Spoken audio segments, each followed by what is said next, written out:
A specific threat skyrocketing now. And the number of arrests, for example, of racially motivated violent extremists who are what you would categorize as white supremacists last year was almost triple the number it was in my first year as director. Ray said there is also a rise in militia extremism. Again, Cordero. He was absolutely sounding the alarm that the domestic violent extremist threat is substantial, and it is on par, if not exceeds, what we used to think about in terms of a foreign terrorist or international terrorist threat. So, as my subscribers know, one of my big goals is to destroy the bubbles, destroy the echo chambers. I monitor media across the board, left wing, right wing, and I generally try to start some kind of a dialogue with liberal media channels and try to get them to realize what things are being hidden from them, introduce them to a different perspective. I go on conservative channels and I do the same thing. And one particular massive blind spot that I keep pointing out, and they keep fighting it, keep rejecting it. I see the same thing in the people watching liberal media. I talk to them about all of the suppression of Antifa, riots, the Chicago ambush, all these stories. Shootings where the victim had the wrong skin tone that don't get covered. When I talk about that stuff, they fight and they reject and like, no. They don't want to believe that the media they're watching has a lot of propaganda. So conservative media, I point out one of the massive blind spots is racism. And they reject it. They fight back. They say, no.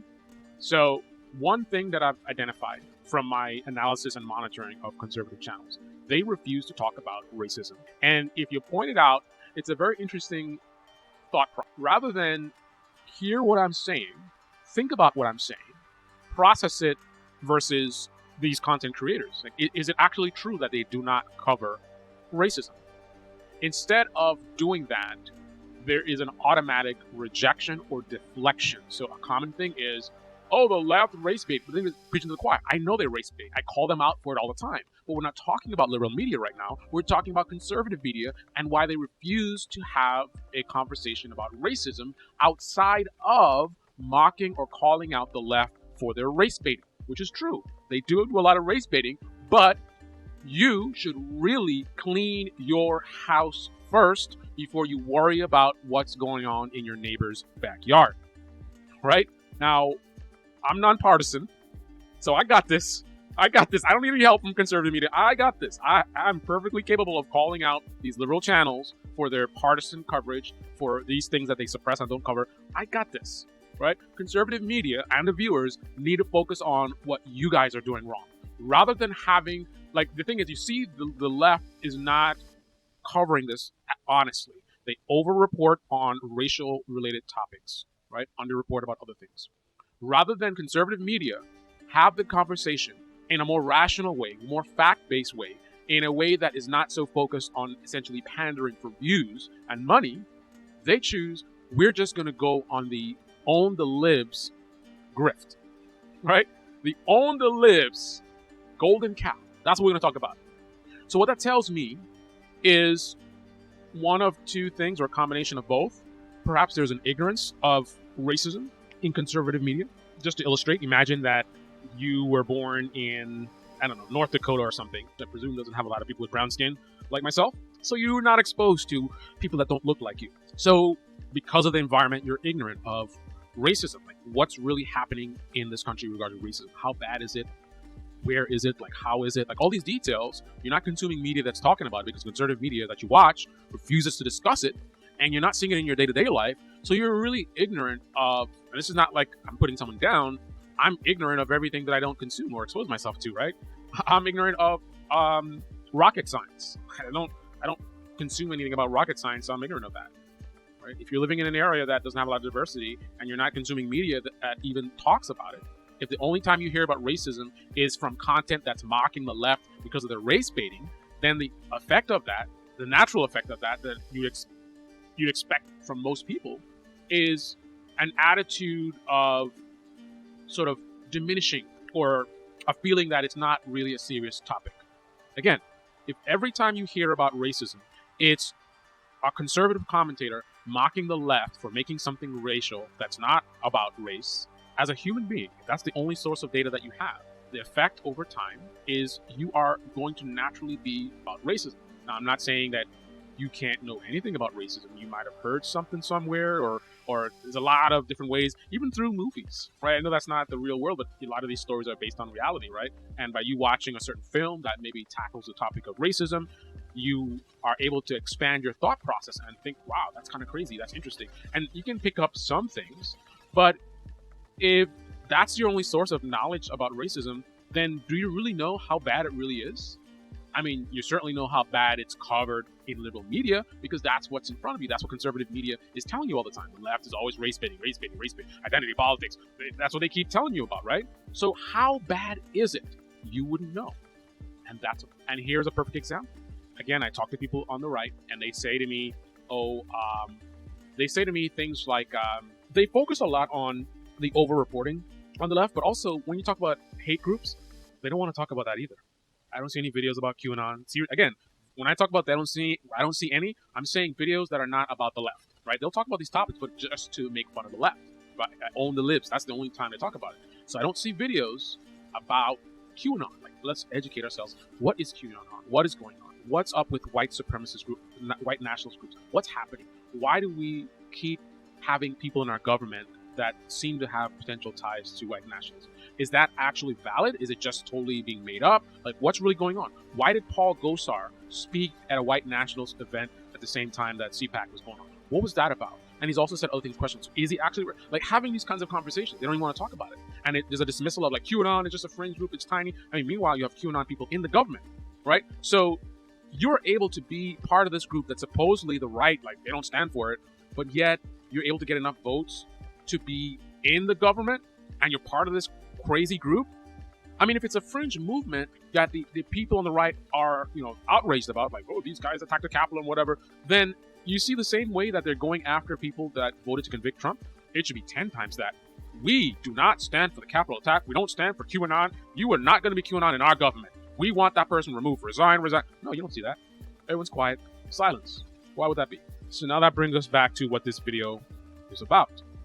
As you saw, they referenced that the amount of arrests or incidents has tripled. It has tripled. This thing that on the right people keep diminishing and like, oh, it's a fringe group and it's only 4%, whatever. I'm observing what's happening, right, from a nonpartisan lens. And all the evidence is pointing to this is a lot bigger than a fringe group, right?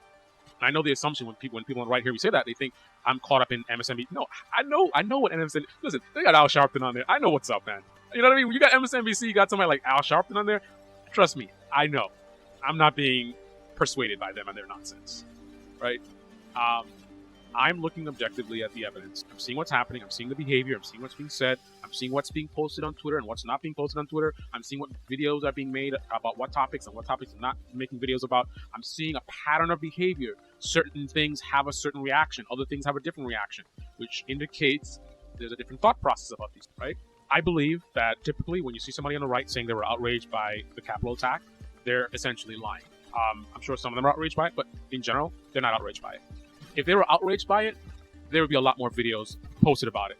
And a lot of people would be talking about, hey, Shapiro, why aren't you posting about all these stories about the Capitol attack? What's the latest? Have these people been arrested? I hope they're getting full extent of the law, right? That's how you act when you're outraged about something. When you really condemn something, that's how you act. Because if Antifa burns something down, let's say there's hundreds of people in Antifa go and attack a building, right? They go and attack a courthouse and people die. They're not just want one video and that's it. They're going to want to consume this stuff. What is happening?